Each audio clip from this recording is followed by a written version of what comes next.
Вітаю, гэта выданне навіну на Белсаце і я, яго вядоўца Наста Печанькова. У Беларусі затрымалі журналіста Ігора Ільяша. Фотаздымак мужчыны ў кайданках апублікавалі ў набліжаным да сілавікоў тэлеграм-канале. Ільяш – муж палітзняволенай журналісткі Кацярыны Андрэевай, якую рэжым засудзіў на 8 гадоў і 3 месяцы пазбаўлення волі за нібыта здраду дзяржаве. Журналіст заставаўся ў краіне, у тым ліку дзеля падтрымання Кацярыны. У якім статусе цяпер затрыманы і паводле якіх артыкулаў яго абвінавачваюць, пакуль невядома. Наша Ніва паведамляе пра выпадкі вярбоўкі актывістаў унутры Беларусі. Паводле выдання КДБ найбольш цікавіць інфармацыя наконт структураў блізкіх да офіса Светланы Ціханаўскай і палка Костуся Каліноўскага. Выданне піша пра як мінімум 4 выпадкі, калі прадстаўнікоў недзяржаўных арганізацый затрымлівалі на судні. Падчас арышту іх шантажывалі аператыўнікі КДБ. Актывістаў ставілі перад выбарам альбо супраца з спецслужбамі, альбо надуманая крымінальная справа. На допытах людзей запытваюць пра структуры ініцыятываў, камунікацыю з іншымі актывістамі, што пераехалі за мяжу, а таксама фінансаванне арганізацыю. Пры гэтым паводле выдання КДБ апрацоўвае ініцыятывы, якія не звязаныя з палітыкай наўпрост, экалагічнай, адукацыйнай, студэнцкай і жаночай накіраванасці. Раней пра тое, што КДБ выклікае на размову актывістаў, паведамляў праваабарончы цэнтр «Вясна». Гэтыя выпадкі яднала тое, што сілавікі пагражалі беларусам крымінальнымі справамі, калі інфармацыя пра пераслед трапіць да СМІ.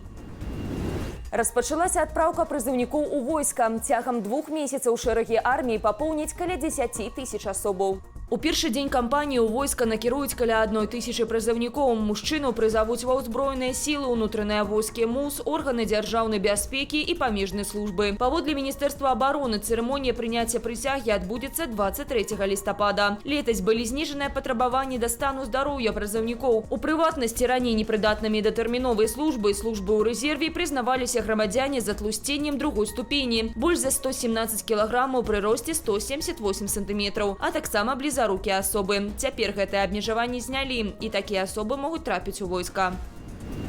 Москва паабяцала дапамагчы рэжыму Лукашэнкі на прэзідэнцкіх выбарах 2025 года, калі будуць спробы дэстабілізацыі. Пра гэта ў інтэрв'ю расійскаму выданню РИА Новости заявіў пасол Расіі ў Мінску Барыс Грызлоў. Няма ніякіх падстаў меркаваць, што беларускім праваахоўнікам і спецслужбам спатрэбіцца дадатковая дапамога, як прынята гаварыць, на зямлі. Яны выдатна спраўляюцца са сваімі задачамі, але калі спатрэбіцца, Расія ў рамках сваіх абавязацельстваў безумоўна акажа дапамогу і падтрымку, пра якую нас папросіць наш найбліжэйшы саюзнік і стратэгічны партнёр. Паводле Грызлова, сілавікі ўжо цяпер абменьваюцца інфармацыяй аб патэнцыйных пагрозах у рэжыме рэальнага часу. Такая захада, на думку палітыка, стала неабходнай праз, цытата, нездаровую цікавасць захаду да электаральных працэсаў у Расіі і Беларусі. Ён адзначыў, што пасля пратэсту 2020 года і, як ён кажа, спробаў апазіцыі захапіць уладу, спецслужбы правялі каласальную працу для выкрыцця і прадухілення такіх злачынстваў. Меркавана, Грызлоў меў на ўвазе масавыя палітычныя рэпрэсіі, што працягваюцца ў Беларусі ўжо 4 гады і суправаджаюцца арыштамі нязгодных з палітыкай Лукашэнкі. Збройныя сілы Украіны атакавалі 3 спіртзаводы на тэрыторыі Расіі. Пасля атакі на прадпрыемствах пачаліся пажары. 2 з атакаваных украінскімі беспілотнікамі заводаў месцяцца ў Тульскай вобласці. Яшчэ адно прадпрыемства «Біяхім» у Тамбоўскай вобласці. Усе яны належаць акцыянернаму таварыству «Росспіртпром», найбуйнейшаму пастаўшчыку этылавага спірту ў краіне. Паводле папярэдняй інфармацыі, пацярпелых у выніку атакі няма. Украінца і 2 беларусаў судзяць у Мінску за нібыта падрыхтоўку тэракту на чыгунцы. Прапагандысты называюць мужчынаў агентамі СБУ. Абвінавачаным пагражае пажыццёвае зняволенне альбо смяротнае пакаранне.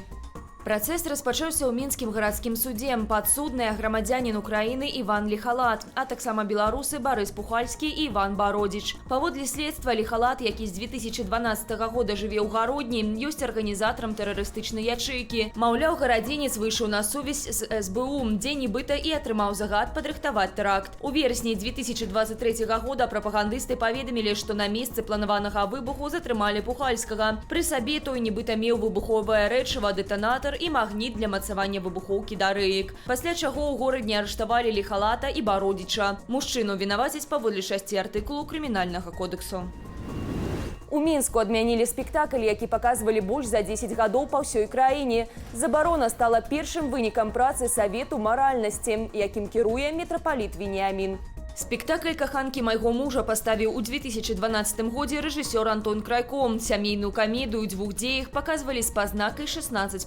Інсцэнізацыя збірала аншлагі як у Менску, так і ў абласных гарадах. Спектакль планавалі паказаць і на Дзень маці 14 кастрычніка, аднак гэтым абурыўся мітрапаліт Веніамін. Пытанне маральнага аздраўлення грамадства не менш актуальнае і сёння, таму трэба паказаць на спакусы, якія здольныя пашкодзіць незагартаваныя душы падрастаючага пакалення, а калі трэба, і абараняць ад іх.